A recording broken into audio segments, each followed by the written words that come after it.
El título de la predicación del día de hoy es Siervos útiles para Dios. Siervos útiles para Dios. Y cuando nosotros vemos Esdras, especialmente Esdras capítulo 7, verso 10, encontramos nosotros cómo un hombre de Dios se ve realmente. Podemos ver al gran maestro de las Escrituras. Podemos ver a gran Esdras, quien, si ustedes recuerdan, conforme a la tradición judía, él tenía el título que solamente arriba de él se encontraba Moisés. Nadie en la historia del pueblo de Israel sabía más de la palabra de Dios que Moisés y después Esdras. Bueno, en ese caso tener el segundo lugar es un segundo lugar muy bueno. Pero este hombre, recuerden, en Esdras capítulo 7, verso 10, dice la palabra de Dios que él primero se empeñó en conocer la palabra de Dios para aplicarla en su vida y posteriormente enseñarla. Esa es la cadena. La conozco profundamente para que yo la pueda vivir y posteriormente la enseño a otros. Y nosotros siempre cuando podemos leer el libro de Esdras o cualquier escritura de la palabra de Dios y vemos a estos hombres que brillan tanto en su entendimiento con Dios, en su comunión con el Señor, brillan tanto en su entrega a la palabra, en su vida cristiana, nosotros siempre decimos, un hombre entre 1,000,000, un hombre entre cientos. Realmente vemos a estos hombres y aún mujeres de Dios y decimos, ¿cuándo podremos nosotros llegar a ser como ellos?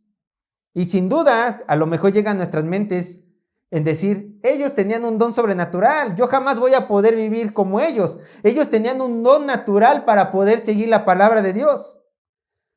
Pero si nosotros analizamos a este hombre, a Esdras, y su escrito en Esdras capítulo 7, verso 1 al 10, lo único que vamos a encontrar es un hombre común y corriente que se esforzó muchísimo.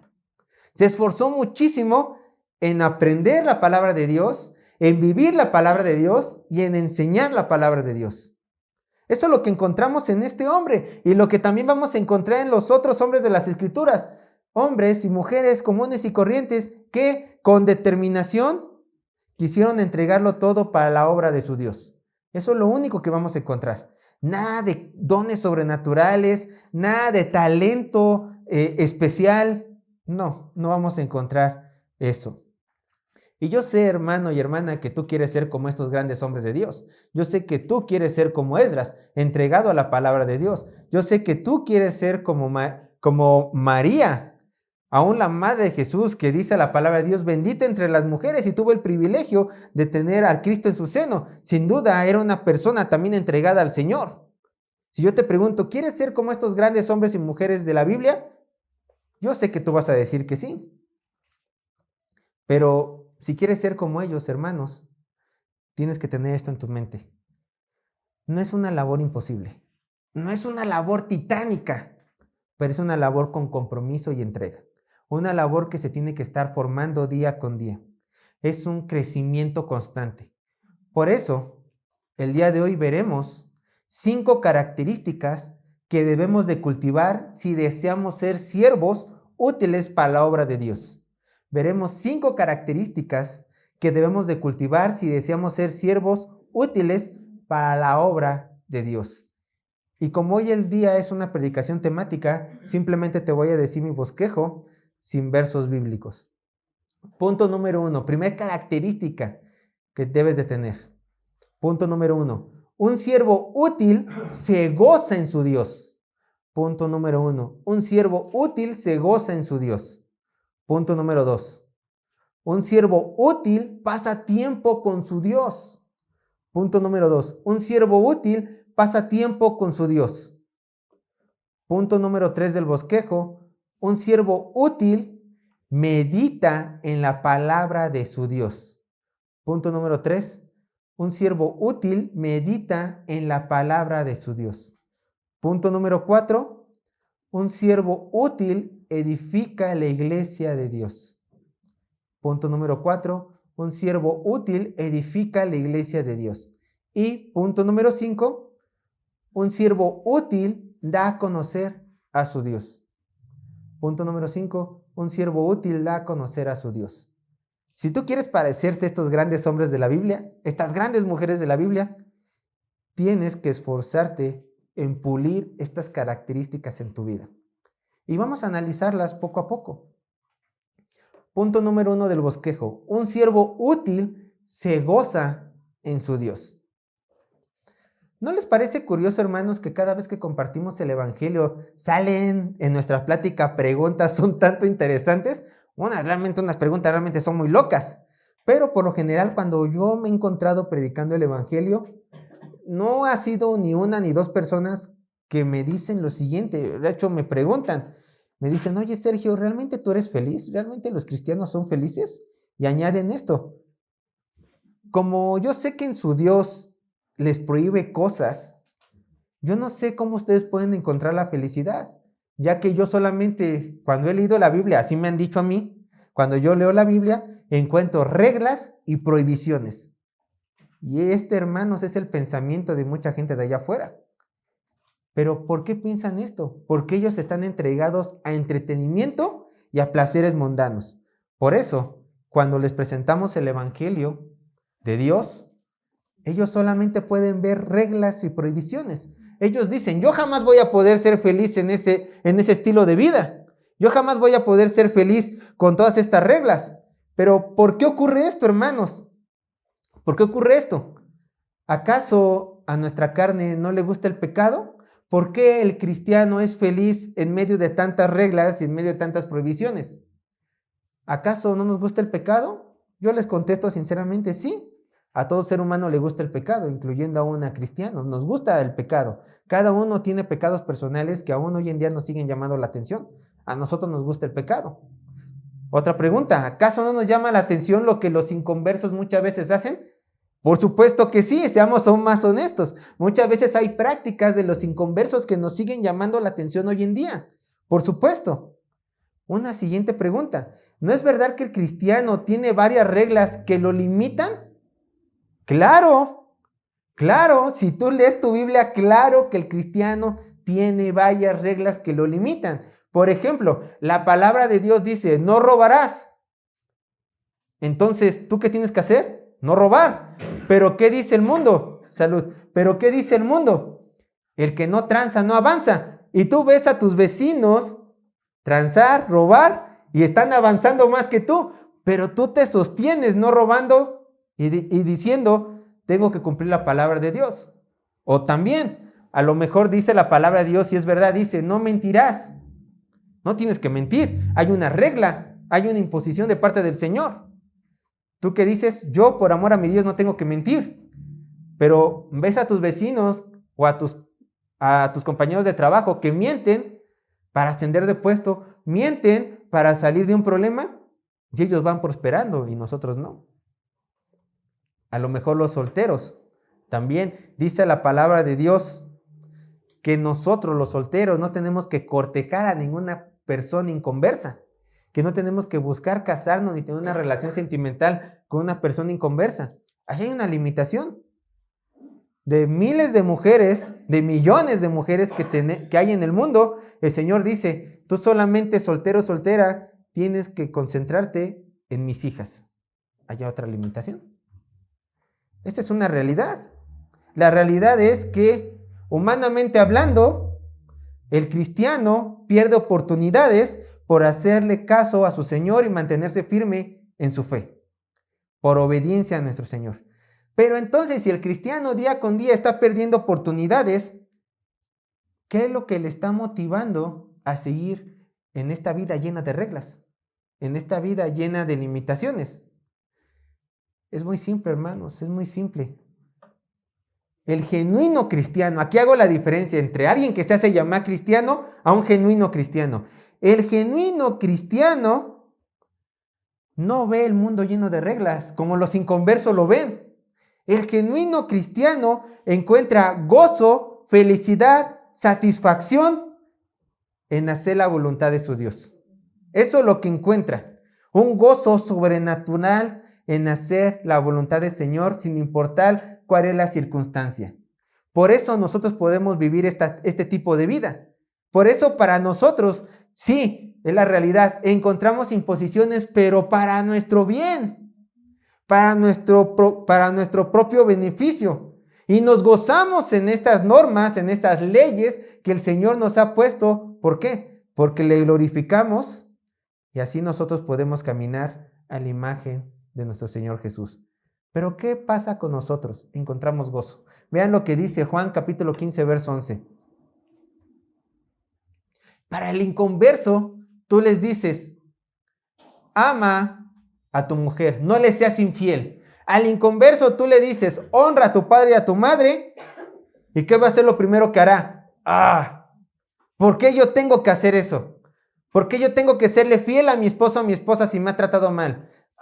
¿Por qué yo tengo que honrar a mi padre y a mi madre si lo único que encuentro de ellos son insultos, son maltratos? Al cristiano dile esto y te contestará, yo hago la voluntad de mi Dios porque encuentro genuino gozo en hacer su voluntad. Me gozo en obedecerlo. Juan capítulo 15, verso 11.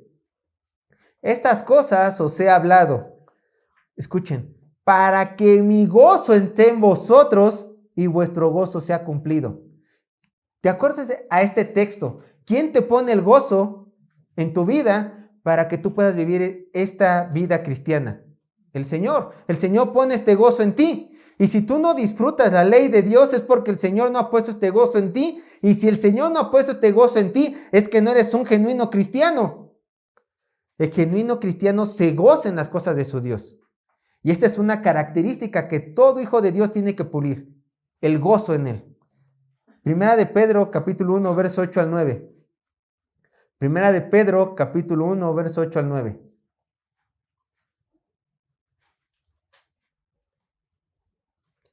Primera de Pedro, capítulo 1, verso 8 al 9.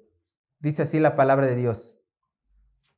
A quien amáis sin haberle visto, en quien creyendo, aunque ahora no lo veáis, os alegráis con gozo inefable y glorioso, obteniendo el fin de nuestra fe, que es la salvación de vuestras almas. El cristiano se goza en su Señor. Pero bueno, ya lo vimos. El cristiano, el Señor le da el gozo y el cristiano se goza en su Señor, en la obra de salvación que su Señor ha hecho. Pero entonces tú dirás, bueno, Sergio, si el gozo es una obra del Señor, ¿por qué me está diciendo que tienes que pulirlo? Porque sí, también hay una responsabilidad tuya en pulir este gozo, en gozarte todos los días en la salvación que el Señor te ha dado, en gozarte en hacer su voluntad. Y yo te voy a dar algunos aspectos que te ayudarán a gozarte en tu Señor todos los días. Primero, si tú quieres gozarte en tu Señor todos los días, en toda tu vida, tienes que ser, agradecido. Tienes que ser agradecido. Si realmente quieres encontrar el gozo de Dios, y no solamente esporádicamente, tienes que aprender a ser agradecido. Y este es un punto muy importante, porque tienes que reconocer que todo lo que tienes, tuviste y tendrás, procede de la mano de Dios. Por eso tienes que ser agradecido. Y cuando digo tienes que ser agradecido en todo, es en todo, aún en lo bueno y en lo malo que ocurre en tu vida. ¿Por qué vas a dar gracias por lo malo que te está ocurriendo? ¿O por lo que te va a ocurrir? ¿O por lo que ya te ocurrió? Porque vayan a Lamentaciones. Lamentaciones 3, verso 37 a 38. Aquí nos da la razón por la cual nosotros tenemos que ser agradecidos y aún encontrar gozo en medio de todo esto. Lamentaciones capítulo 3, verso 37 a 38. Lamentaciones capítulo 3, verso 37 a 38. Dice así la palabra de Dios. ¿Quién será aquel que diga, escuchen, quién será aquel que diga que sucedió algo que el Señor no mandó? De la boca del Altísimo no sale lo bueno, lo malo y lo bueno. Ahí está su respuesta en Lamentaciones. Por eso tenemos que gozarnos en Él sin importar nuestras circunstancias. Porque ¿quién es el que dirá que de la boca del Señor no salió lo malo y lo bueno? Aún tu situación mala, el Señor la permitió, ¿para qué? Para un propósito, para hacerte a la imagen de tu Señor Jesucristo. Por eso en medio aún de tribulaciones, tienes que ser agradecido con el Señor porque Él permitió esa situación para que tú en un futuro tengas un gozo aún mayor. ¿Se dan cuenta de la gran diferencia? Y aún también considera esto. El Señor tiene control soberano sobre toda situación. Entonces, si el Señor tiene un control soberano en cualquier situación y todo lo que procede de Él, sea bueno o malo, es para tu bien, tienes que aprender a dar gracias en todo. Vean lo que dice 1 Tesalonicenses capítulo 5, verso 18. 1 Tesalonicenses capítulo 5, verso 18.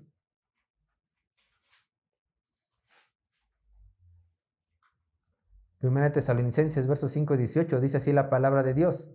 Escuchen, dad gracias, ¿en qué? En todo, porque esta es la voluntad de Dios para con vosotros en Cristo Jesús.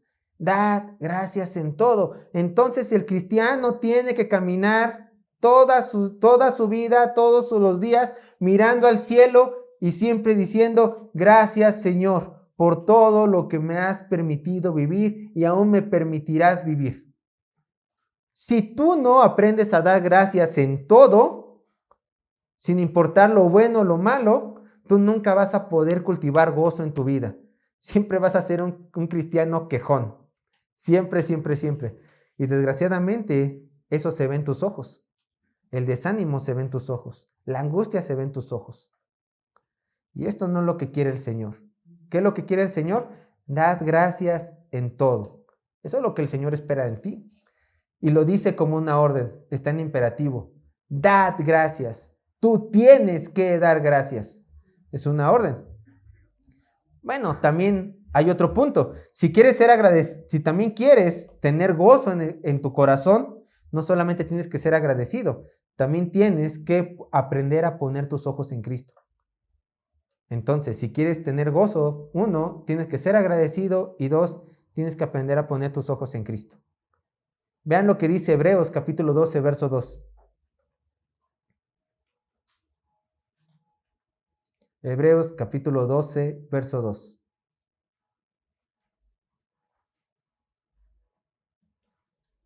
Hebreos capítulo 12, versículo 2. Dice la palabra de Dios.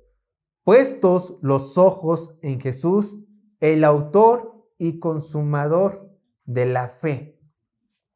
Si tú realmente quieres tener gozo en tu vida, tienes que aprender a poner tus ojos en Cristo en todo momento. Ahora, no quiero que lo malinterpreten.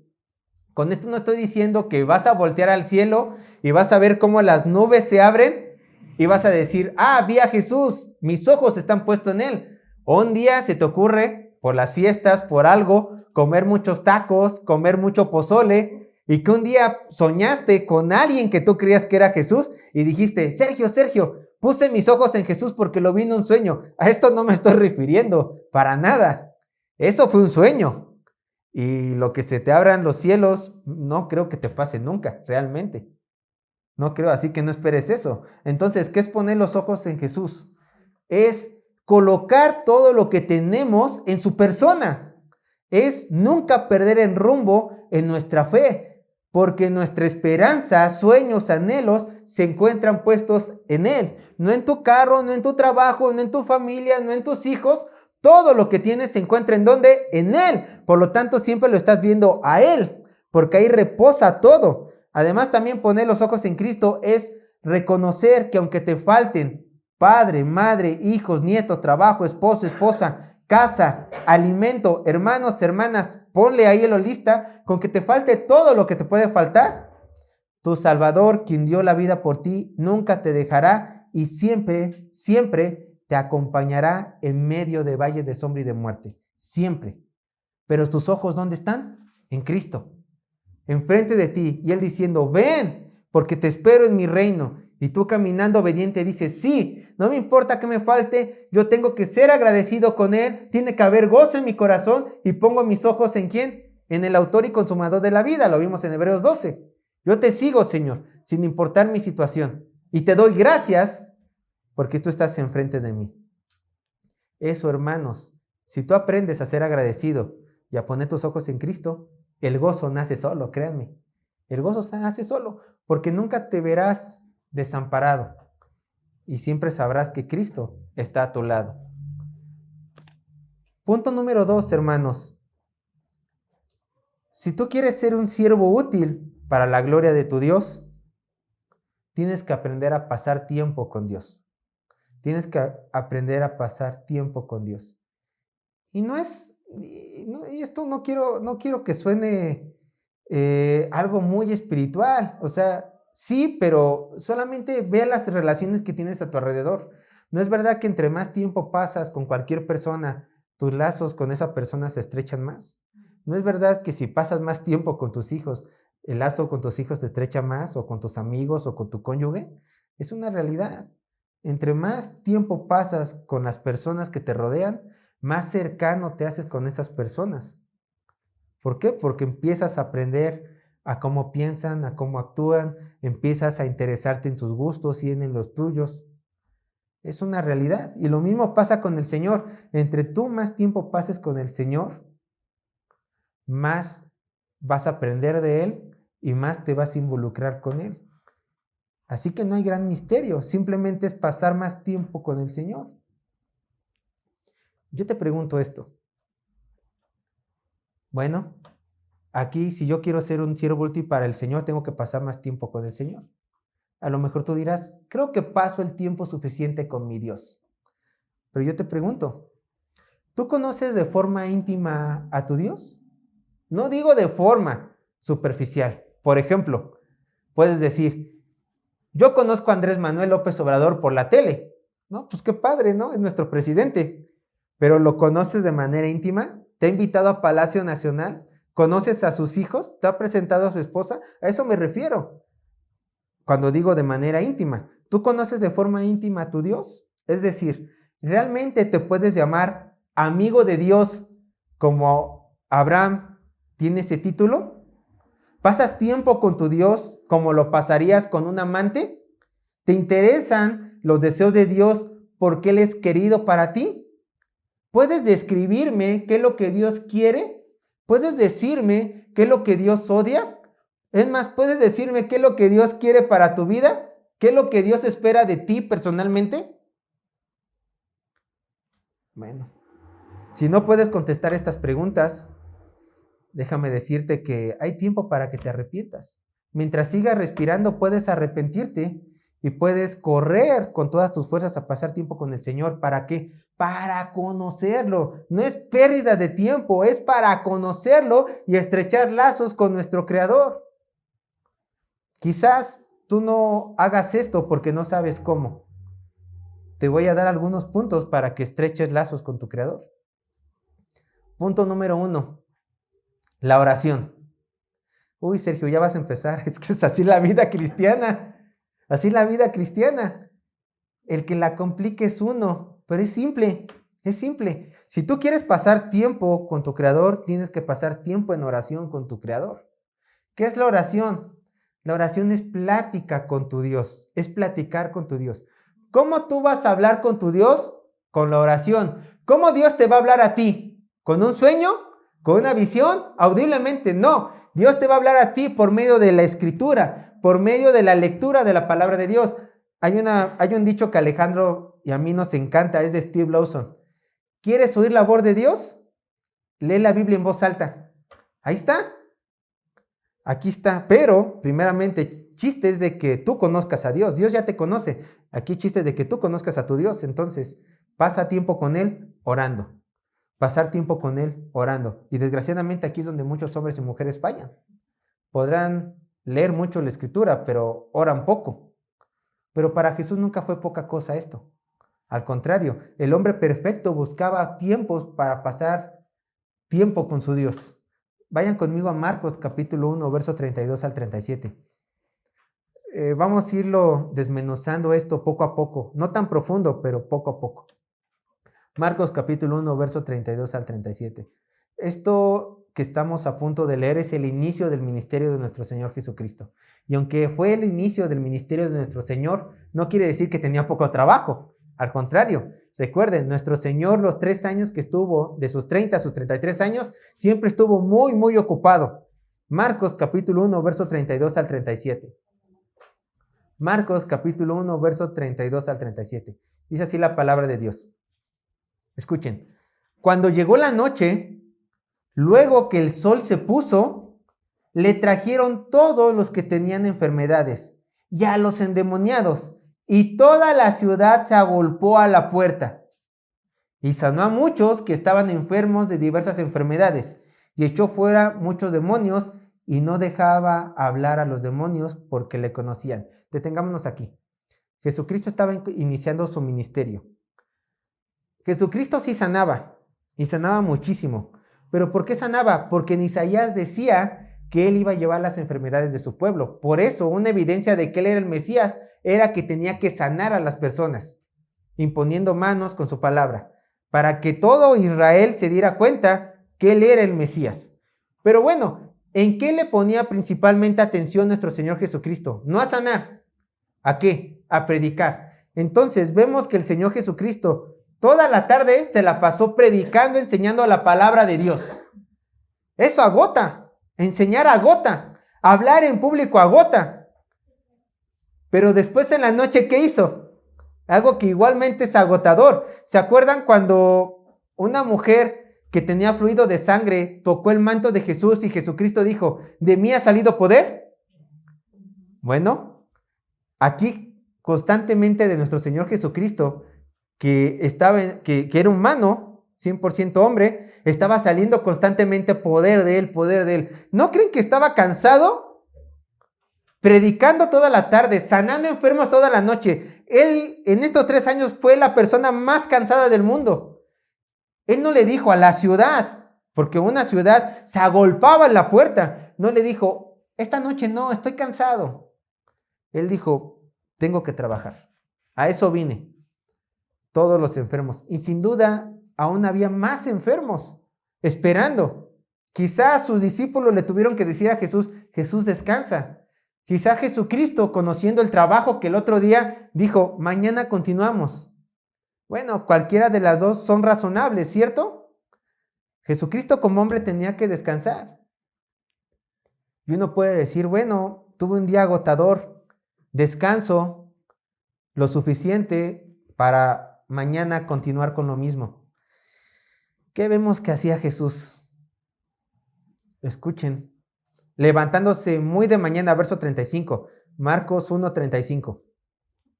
Vean, vemos un ministerio duro. Levantándose muy de mañana, detengamos ahí. Perdón, sigamos. Levantándose muy de mañana, siendo aún muy oscuro, salió y se fue a un lugar desierto. Detengámonos allí. Esto es en la madrugada. A ver, en el día se la pasó predicando, en la noche se la pasó sanando enfermos.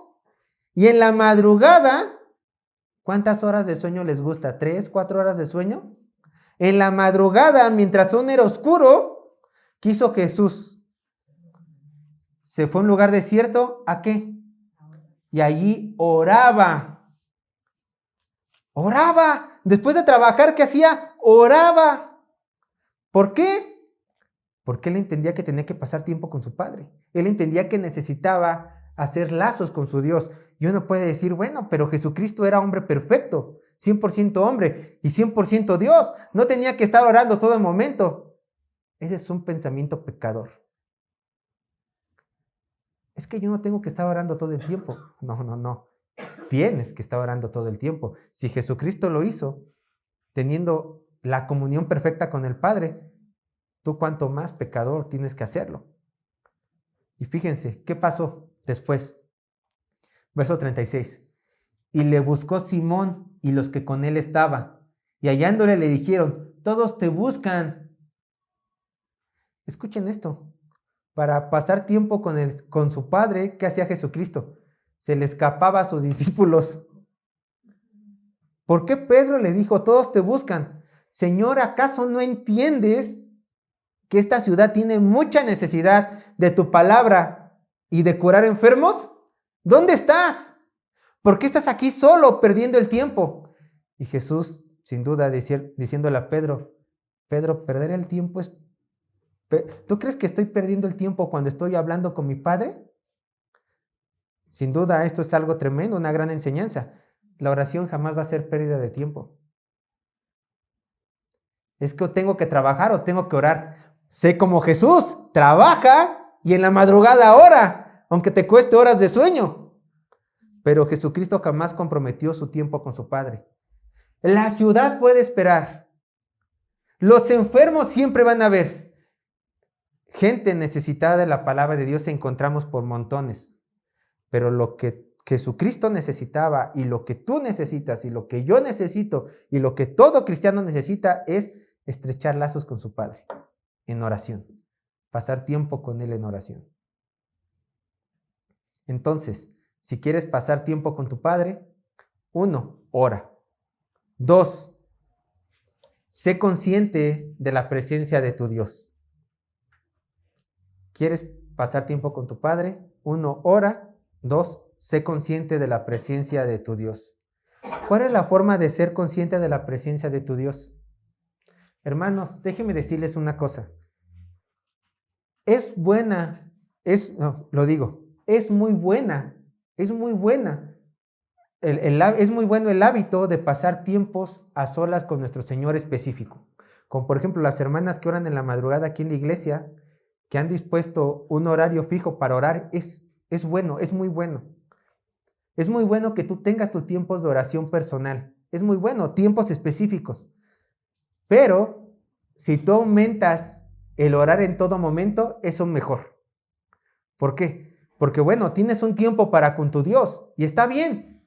Así como tienes un tiempo para estudiar la Biblia, un tiempo para oración con tu Dios, si tú aprendes a orar en todo momento, ¿qué creen que va a pasar en tu vida? Siempre vas a estar consciente de la presencia de tu Dios. Siempre. Caminarás y darás gracias al Señor por tus bendiciones. Estarás trabajando pidiéndole al Señor que te ayude con X cliente o con X tarea. Estarás con tus hijos y diciendo, Señor, dame sabiduría para estar con Él. ¿Se dan cuenta? Eso es lo que tenemos que ejercitar. La oración personal lleva a esto, a estar consciente de nuestro Señor en todo momento. Por eso, en la palabra de Dios se nos dice, orad en todo tiempo. Estar conscientes en todo momento que Dios está alrededor nuestro. Aun cuando estás solo en tu cuarto cuando nadie te ve, aun cuando estás solo en tu cuarto cuando nadie te ve. Aun cuando estás durmiendo, bueno, ahí también está Dios. No puedes controlar tu sueño, pero antes de dormirte y aun cuando te despiertas, gracias Señor por este nuevo día, gracias Señor por esta noche. Estás consciente de la presencia de tu Dios. Y así pasas también tiempo con Él. Porque ya no te limitas a 1 hora al día, que es buena esa hora, sino te limitas a todo el tiempo que estás consciente. Y así puedes constantemente pasar tiempo y conocer a tu Dios. También, 1, ¿quieres pasar tiempo con tu Dios? Ora en todo tiempo para que estés consciente de tu presencia. Y 3, conoce las Escrituras. ¿Por qué? Porque conocer las Escrituras es conocer a tu Dios. Hermano, hermana, no hay otra forma de conocer a nuestro Padre, no hay otra forma de conocer a Cristo. Si tú no lees la palabra de Dios conscientemente, intencionalmente, constantemente, si tú no la estudias, jamás vas a conocer a tu Cristo. ¿Te acuerdas las preguntas que te hice al principio? ¿Sabes cuáles son sus anhelos? ¿Sabes lo que Él pide? ¿Sabes lo que Él quiere? ¿Sabes lo que Él espera de ti? No las conozco, dirán algunos. Bueno, porque nunca estudias. Porque eso solamente se ha revelado ¿en dónde? En la palabra de Dios. Bueno, y si eso pones a que no vienes a la iglesia, pues peor tantito, ¿no? Peor tantito, la verdad. Si quieres conocer más a tu Dios, tienes que conocer más sus escrituras. Ahí está, hermanos. Ahí está la fórmula. Pasar tiempo con Dios es orar, estar consciente de su presencia y estudiar sus escrituras, porque solamente ahí se revela nuestro Señor. Pero regresando al tercer punto, ¿tú quieres ser como Esdras? ¿Quieres ser como grandes mujeres como Ruth y Esther? Bueno, también tienes que cultivar lo siguiente: un siervo útil para la gloria de nuestro Señor medita en la palabra de Dios. Oye, Sergio, ¿no lo tocaste en el punto anterior de leer la Biblia? Bueno, hay dos maneras. En el punto anterior, ¿tú quieres conocer a tu Dios? Bueno, tienes que estudiar tu Biblia para conocer a tu Dios, para pasar tiempo de intimidad con Él. Pero aquí te planteo que estudies la Biblia para otra cosa. Medita en su palabra para que no peques en contra de Él. Para que no peques en contra de Él. Vean lo que dice Salmo 119, verso 105. Salmo 119, verso 105.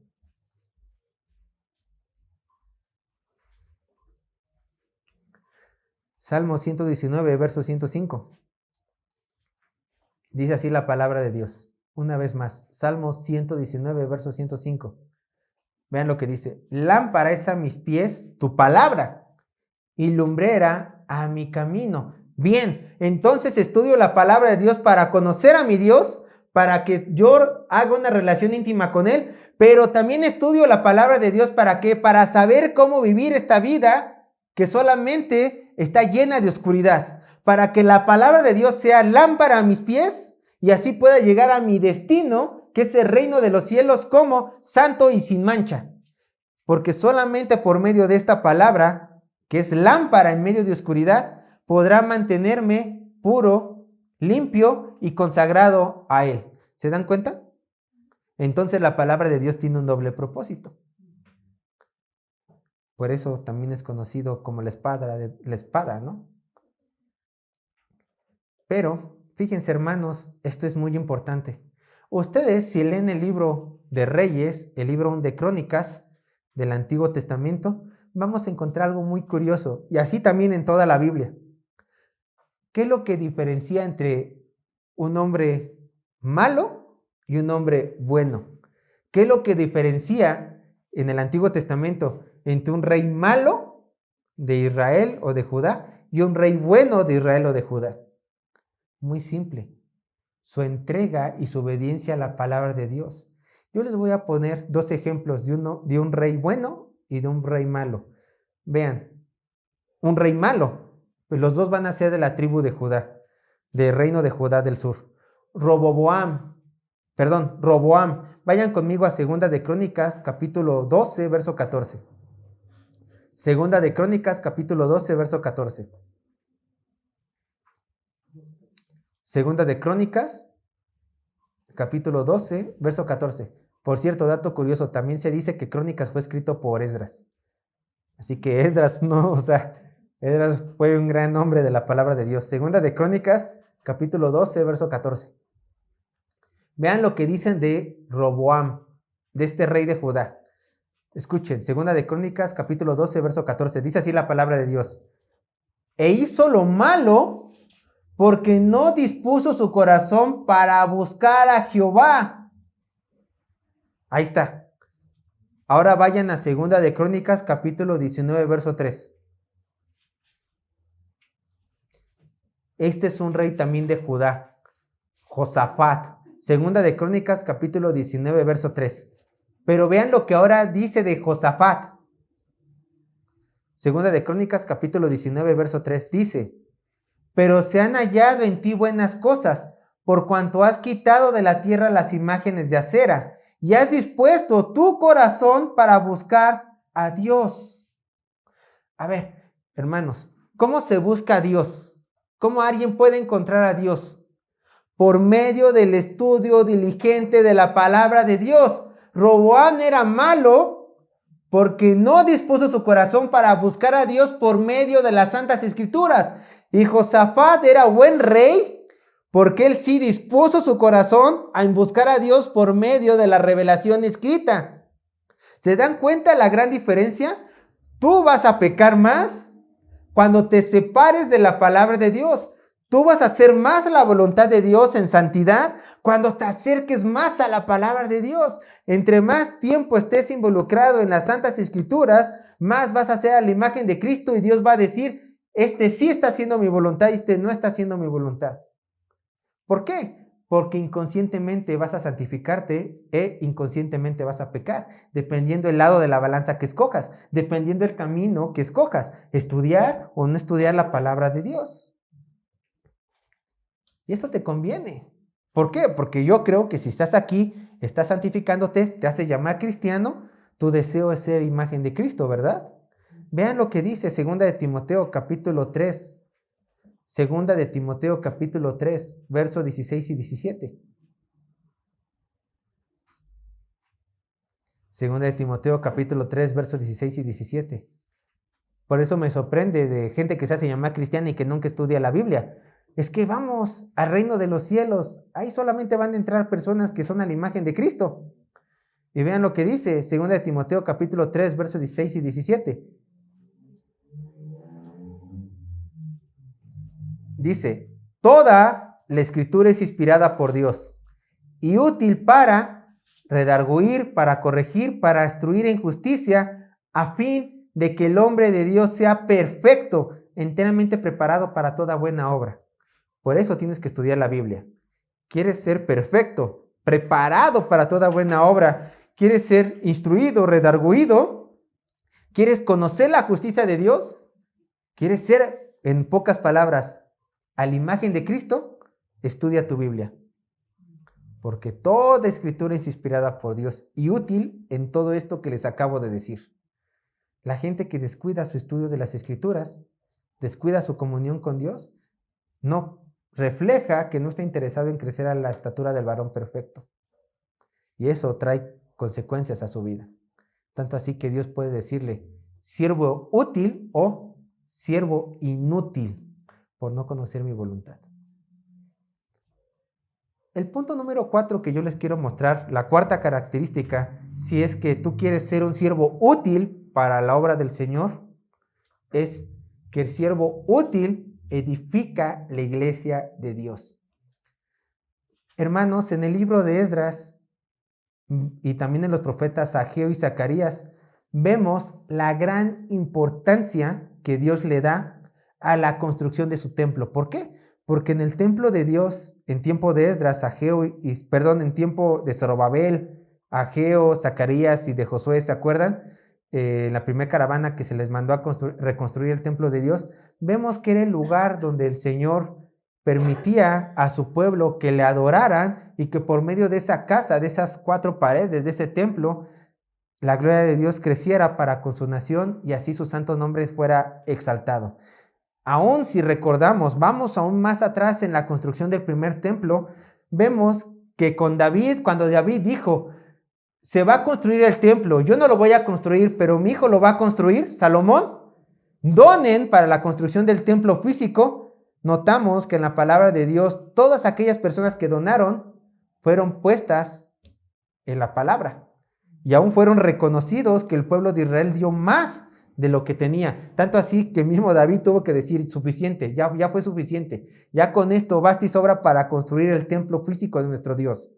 Entonces, cuando el cristiano se involucra en la obra de su templo, y aún los hijos de Dios, el Señor lo ve bien, lo ve muy bien, lo ve con buenos ojos, lo encontramos en la palabra de Dios.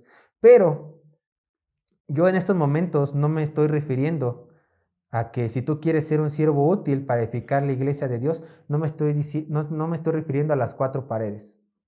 Aunque los animamos a que se involucren en la obra de la construcción de la iglesia, no me estoy refiriendo a eso. Me estoy refiriendo a la construcción espiritual de la iglesia de Dios. ¿Quiénes conforman la iglesia de Cristo? Muchas veces esto es por tradición católica, desgraciadamente. Cuando decimos iglesia, se nos viene a la mente 4 paredes, ¿no? 4 paredes, como la iglesia de San Pedro que está acá arriba. Pero ¿quiénes conforman la iglesia de Cristo? Bíblicamente la iglesia de Cristo la conforman todos los creyentes del pasado, presente y futuro. Y estos conforman la iglesia de Cristo y el templo de nuestro Señor. Vayan lo que dice, vayan a ver 1 Corintios capítulo 3, verso 16. 1 Corintios capítulo 3, verso 16. Y en estos versículos nos muestra quiénes son el verdadero templo de Dios. ¿Por qué lo digo? O sea, miren, está bien, no digo que esté mal, al contrario, los animo. Involúcrense, por favor, en la ayuda de la estructura local de nuestra iglesia. Involúcrense, por favor. Pero si mañana hay persecución, ya hemos visto muchas veces que nos podemos ir al bosque, nos podemos ir a las coladeras a predicar la palabra de Dios. Pero aquí es edificar la iglesia espiritual. Tú quieres ser un templo, tú quieres ser un siervo útil para tu Señor, entonces invierte tiempo y esfuerzo para edificar la iglesia espiritual de nuestro Señor. Vean lo que dice 1 Corintios capítulo 3, verso 16.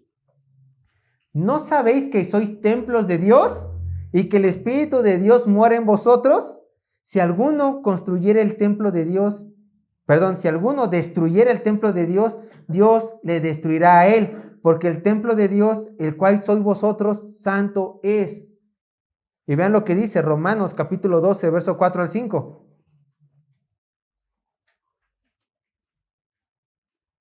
Romanos capítulo 12, verso 4 al 5. Una vez más, Romanos capítulo 12, verso 4 al 5. Porque de la manera que en un cuerpo tenemos muchos miembros, pero no todos los miembros tienen la misma función, así nosotros, siendo muchos, somos que un cuerpo en Cristo y todos miembros los unos de los otros. Si tú quieres ser un siervo útil, tienes que ayudar en la edificación de este templo espiritual que somos cada uno de nosotros. Y a lo mejor tú dirás, bueno, ya que es involucrarse con la misma gente de la iglesia, porque somos cada uno de nosotros templo y cuerpo y formamos parte del cuerpo de Cristo, ¿cómo lo hago? Hebreos nos da la respuesta. Vean lo que dice Hebreos capítulo 10, verso 24 a 25. Hebreos capítulo 10, verso 24 a 25. Hebreos capítulo 10, verso 24 a 25 dice: y considerémonos unos a otros para estimularnos al amor y a las buenas obras. Detengámonos allí. Dice el autor de Hebreos: tú, como miembro de tu iglesia local, tienes que aprender a estimular a tus otros hermanos al amor y a las buenas obras. ¿Y esto cómo ocurre? Conviviendo con ellos, hablando con ellos, preocupándote con ellos, pasando tiempo con ellos. Es que el otro no ha pasado tiempo conmigo. Bueno, ¿y tú has pasado tiempo con él? O sea, ¿tú te has esforzado en buscarle? La iglesia no es, lo repito, o sea, la iglesia no es de cuatro paredes. La iglesia no es un ente estático. Los teólogos dicen, la iglesia es un ente vivo. Entonces, muchas veces la iglesia va a la izquierda. Bueno, todo el cuerpo nos vamos a la izquierda. La iglesia se mueve a la derecha, todo el cuerpo se va a la derecha. Y hay que aprendernos a involucrar unos con otros. Y vean lo que dice el verso 25. ¿Cómo tú vas a estimular al amor y a las buenas obras? Verso 25. No dejando de congregarnos como algunos tienen por costumbre. Y además añade, y no solamente tienes que estimular a los hermanos en buenas obras, y la única manera de estimularlos es no faltar a la iglesia y convivir con ellos afuera, sino también tienes que, ¿qué? Exhortándonos, y tanto más cuando ves que el día se acerca. Dice una parte de la Biblia, hierro con hierro se pule. Se me olvida bien. Se me olvida más o menos, pero es exhortándonos unos a otros. ¿Cómo vas a exhortar a tu hermano si ni siquiera le preguntas cómo está? ¿Cómo vas a ver su necesidad para orar por él si no sabes que está pasando por una necesidad? ¿Cómo vas a demostrarle amor a tu hermano y cómo le vas a animar a las buenas obras si simplemente vienes cuando quieres a la iglesia y no te involucras con tu iglesia? El lugar que tú has decidido involucrarte, por eso es una iglesia local. ¿Se dan cuenta? Hermanos, es imposible decir que amas a Cristo si no amas al hermano que tienes al lado. Es imposible. Mucha gente dice, es que yo amo a Cristo. Bueno, pero ¿le has mostrado amor a tu hermano de al lado? Si no, eres un mentiroso. Si no, no estás cumpliendo lo que el Señor te está diciendo que hagas. Tú tienes que aprender a servir a la iglesia de Cristo, involucrándote con tus hermanos que están alrededor. Vean hasta qué grado dice el Señor que tenemos que amar a nuestros hermanos que nos rodean, la iglesia, su cuerpo. Primera de Juan capítulo 4, verso 20 al 21. Primera de Juan, capítulo 4, verso 20 al 21.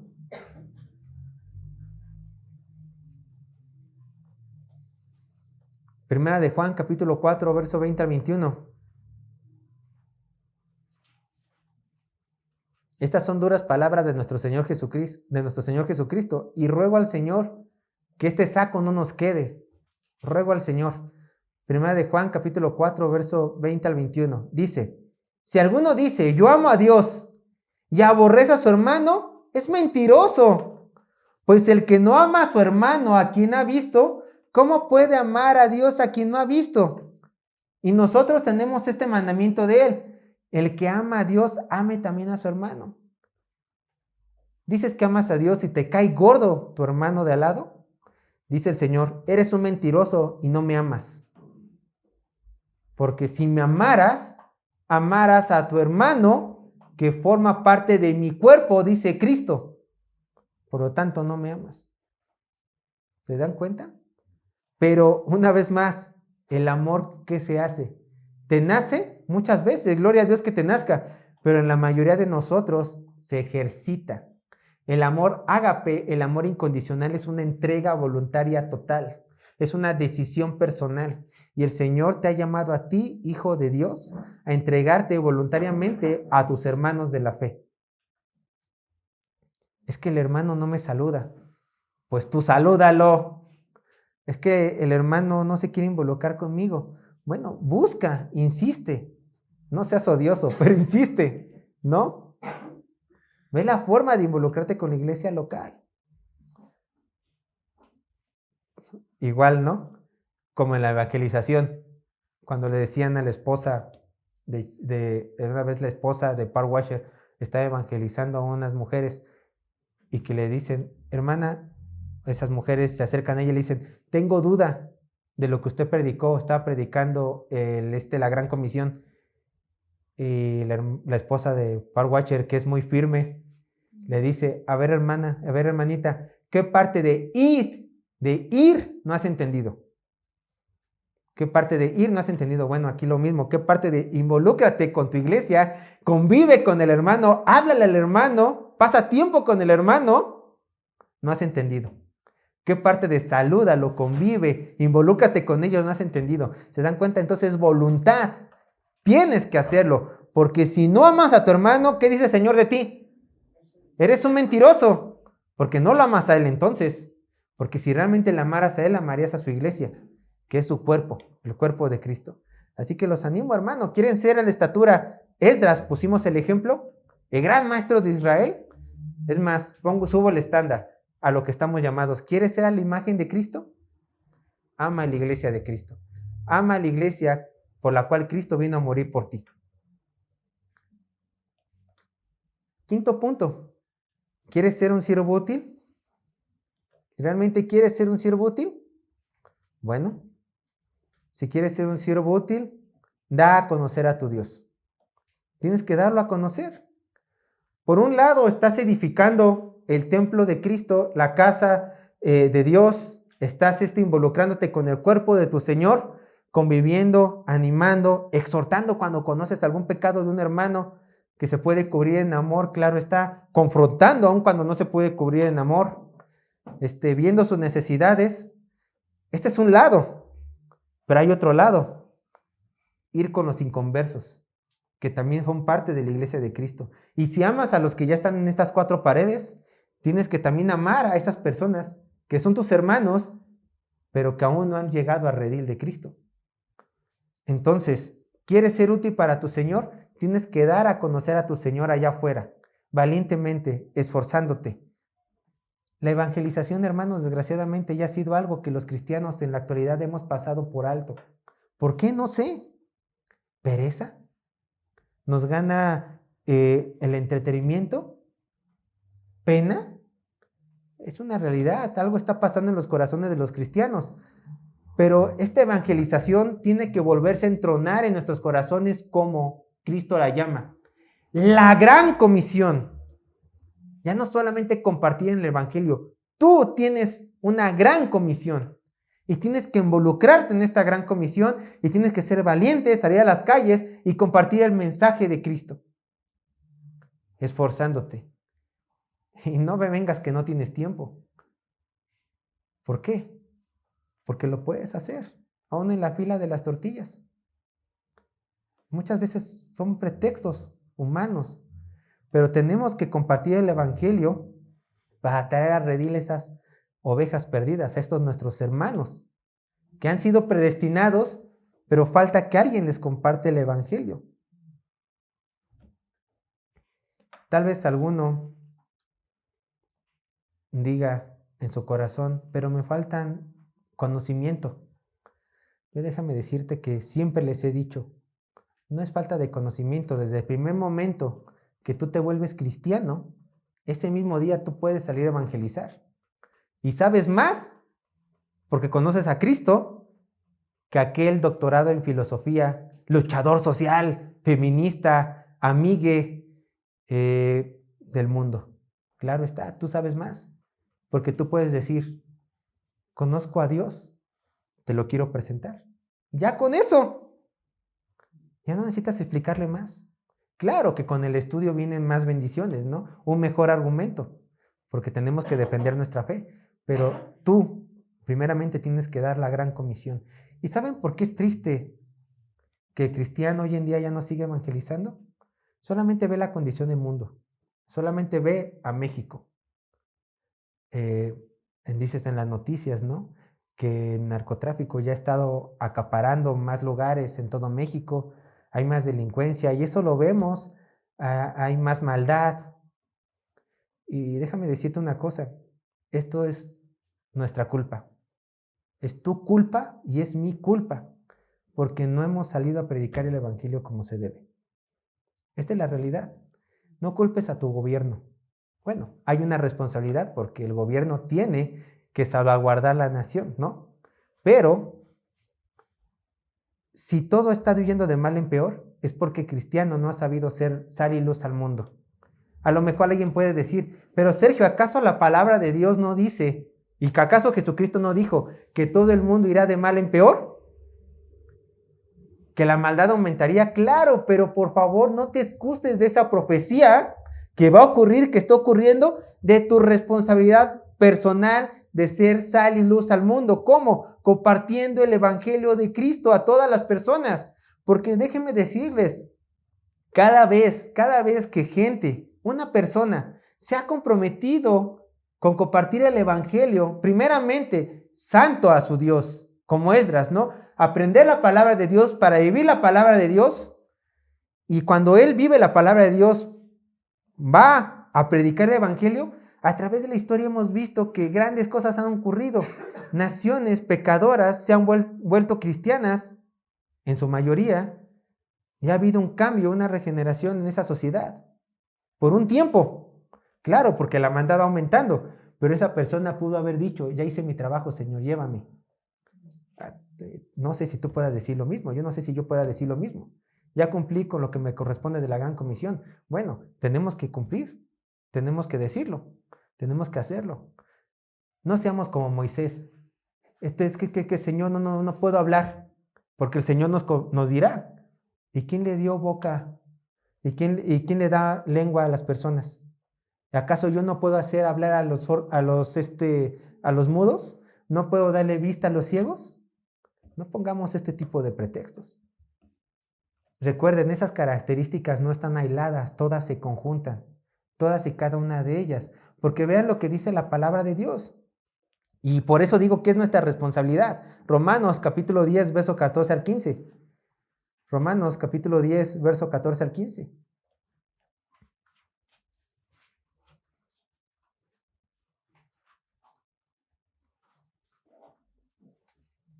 Romanos capítulo 10, verso 14 al 15.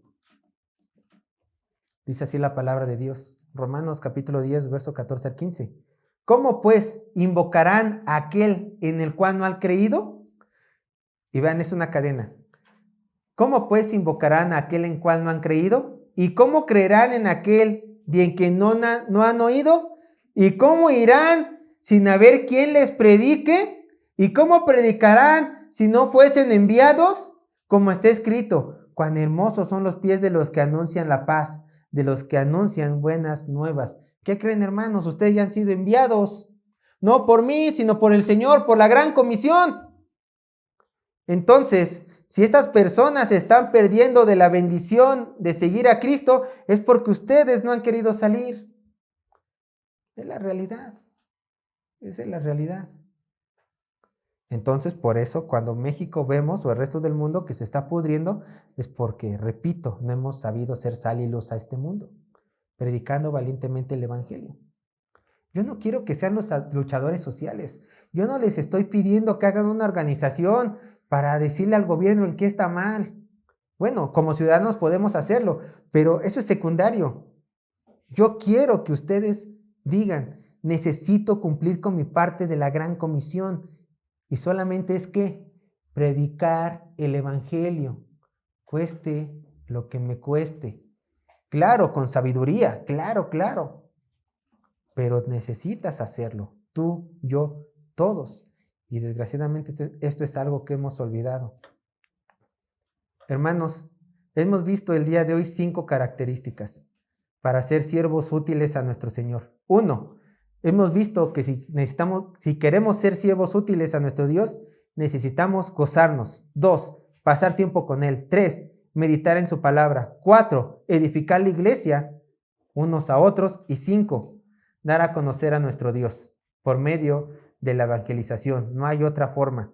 Pero yo quiero cerrar con estos, hermanos, y no lo quise poner en el bosquejo, porque hay un 6º punto que ata a los demás. Y con esto concluimos. Si tú quieres ser un siervo útil para tu Señor, necesitas temer a tu Dios. Este es el lazo que une los otros 5. Temer a tu Dios. Vean lo que dice. Les quiero dar 2 versículos que hablan sobre el temor a Dios. Proverbios capítulo 1, verso 17. Proverbios capítulo 1, verso 7. Proverbios capítulo 1, verso 7. Proverbios capítulo 1, verso 7. Dice así la palabra de Dios. Proverbios capítulo 1, verso 7. Escuchen. Proverbios capítulo 1, verso 7. El principio de la sabiduría es el temor de Jehová. Los insensatos desprecian la sabiduría y la enseñanza. Salmo 111, verso 10. Siguiente verso. Salmo 111, verso 10. Salmo 111, verso 10.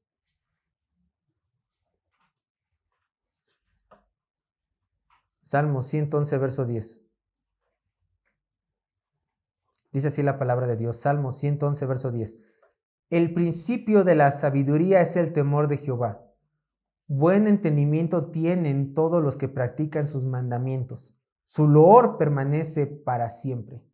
Hermanos, quiero que entiendan algo. La palabra de Proverbios de temor y la palabra del Salmo de temor tiene 2 significados. 1, temor reverente. El cristiano ya no tiene que tener temor a Dios de miedo. ¿Por qué? Porque Él ha hecho la paz contigo.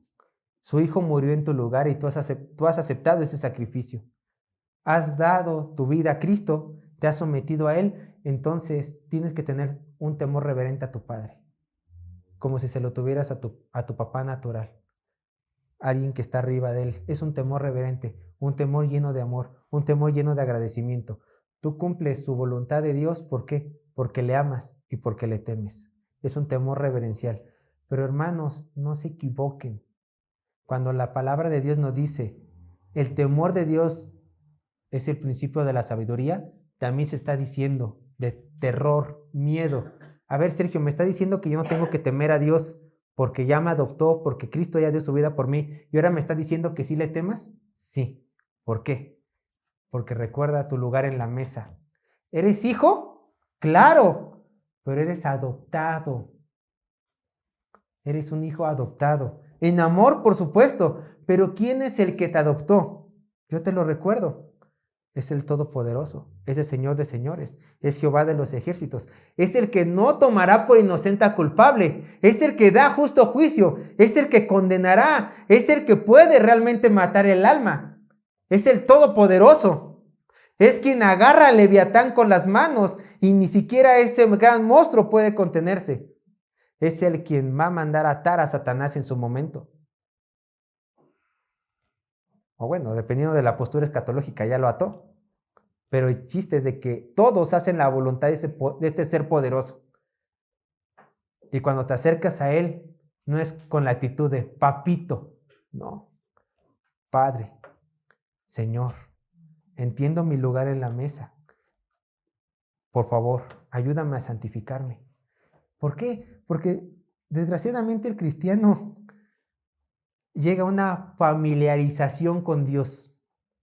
Vemos a nuestro Señor como nuestro papito. Vean lo que dice Romanos, búsquenlo, Romanos 11, verso 20 al 22. Aquí Pablo está poniendo en su lugar a los cristianos gentiles. Romanos capítulo 11, verso 20 al 22.